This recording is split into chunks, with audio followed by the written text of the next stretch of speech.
So hello guys, welcome back to the new video. हम लोग पढ़ रहे थे अपना भूगोल का, सॉरी, हाँ, भूगोल का नवा चैप्टर जिसका नाम है कृषि। यानी कि इसमें एग्रीकल्चर के बारे में हम लोग पढ़ रहे थे और इसमें बहुत सारे हेडिंग्स हम लोगों ने पढ़ लिए थे। और हमारा नेक्स्ट हेडिंग था इसमें कृषि के निर्धारक, डिटर्मिनेंट्स ऑफ एग्रीकल्चर। और उसमें भी हम लोग एक एक करके पढ़ रहे थे। तो उसमें फर्स्ट है भौतिक कारक और उसके अंदर भी है भू क्षेत्र, स्थलाकृति तथा ऊंचाई। तो चलिए आज हम इसके बारे में पढ़ते हैं। फसल प्रारूप भू पारिस्थितिकी दशाओं जैसे भू क्षेत्र, स्थलाकृति, ढाल तथा ऊंचाई पर निर्भर करता है, जबकि धान की खेती के लिए समतल भूभाग की आवश्यकता होती है। चाय की खेती उबड़ खाबड़ ढलानदार स्थलाकृतियों वाले क्षेत्रों में, जहाँ पानी रुकता न होती है।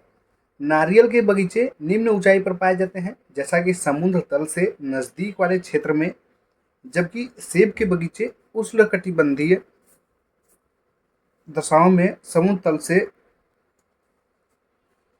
जबकि सेब के बगीचे उष्णकटिबंधीय दशाओं में समुद्र तल से 1500 मीटर की ऊंचाई पर पाए जाते हैं। उष्णकटिबंधीय तथा उप उष्णकटिबंधीय क्षेत्रों में समुद्र तल से 3500 मीटर से अधिक ऊंचाई पर कृषि कार्य प्रायः नहीं किए जाते हैं। अत्यधिक विरल वायु, कम दबाव, कम ताप तथा ऑक्सीजन की कमी अधिक ऊंचाई पर फसल के उत्पादन पर नकारात्मक प्रभाव डालते हैं तथा दुग्ध उत्पादन के लिए भी बाधा उत्पन्न करते हैं। पर्वतीय क्षेत्रों की मिट्टी प्रायः अविकसित होती है, जो कृषि के लिए अनुपयुक्त होती है।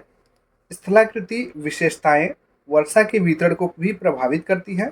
सामान्यतः पवनाभिमुख भाग की अपेक्षा पवनाभिमुखी भाग अधिक वर्षा प्राप्त करते हैं। किसी क्षेत्र में प्राप्त वर्षा की मात्रा उस क्षेत्र में बोई जाने वाली फसलों के चयन को निर्धारित करता है।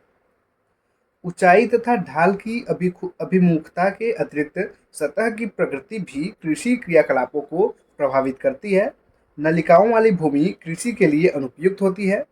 मध्य प्रदेश, राजस्थान, उत्तर प्रदेश में चंबल नदी ने हजारों हेक्टेयर कृषि योग्य भूमि को बर्बाद किया है। अब नेक्स्ट है जलवायु। ये भौतिक कारक के अंदर ही है, दूसरा सब हेडिंग है जलवायु। तो कृषि भू उपयोग और फसल प्रारूप को निर्धारित करने वाले सबसे प्रमुख कारकों में एक है। इसके अंदर आता है तापमान, यानी कि टेम्परेचर।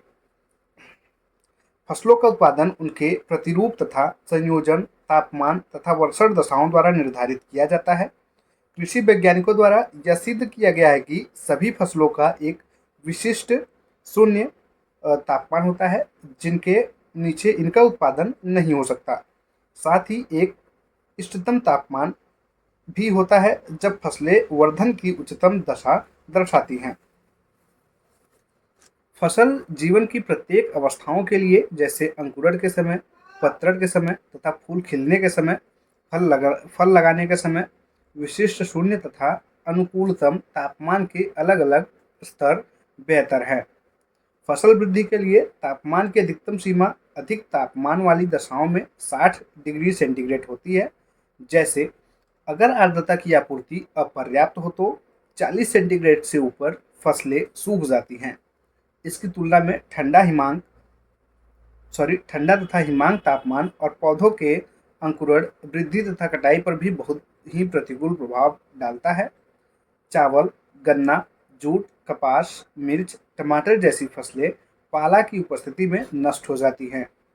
गेहूं तथा जौ के लिए न्यूनतम तापमान 5 डिग्री सेल्सियस, मक्का के लिए 10 डिग्री सेल्सियस और चावल के लिए 20 डिग्री सेल्सियस होता है। फसल प्रारूप पर तापमान के प्रभाव को यह तथ्य स्पष्ट दर्शाता है कि खजूर के फलों के पकने की क्षेत्र की उत्तरी सीमा है 19 डिग्री सेल्सियस। मध्य वार्षिक तापमान। तापमान अंगूर उत्पादन की सीमा निर्धारण में प्रमुख कारक है।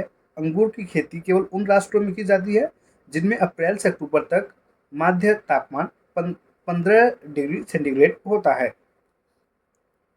जाड़े की गेहूं तथा जौ की फसलें 15 डिग्री सेल्सियस से 25 डिग्री सेल्सियस तापमान पर अच्छी उत्पादकता देती है।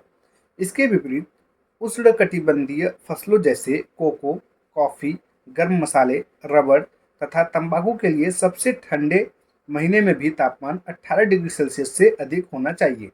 जबकि गेहूं, चना, दाल, मसूर, आलू, सरसों, तिलहन को वृद्धि तथा विकास के समय 20 डिग्री सेंटीग्रेड तापमान की आवश्यकता होती है तथा बोने एवं काटने के समय कुछ अधिक 25 सेंटीग्रेड से अधिक तापमान की आवश्यकता होती है।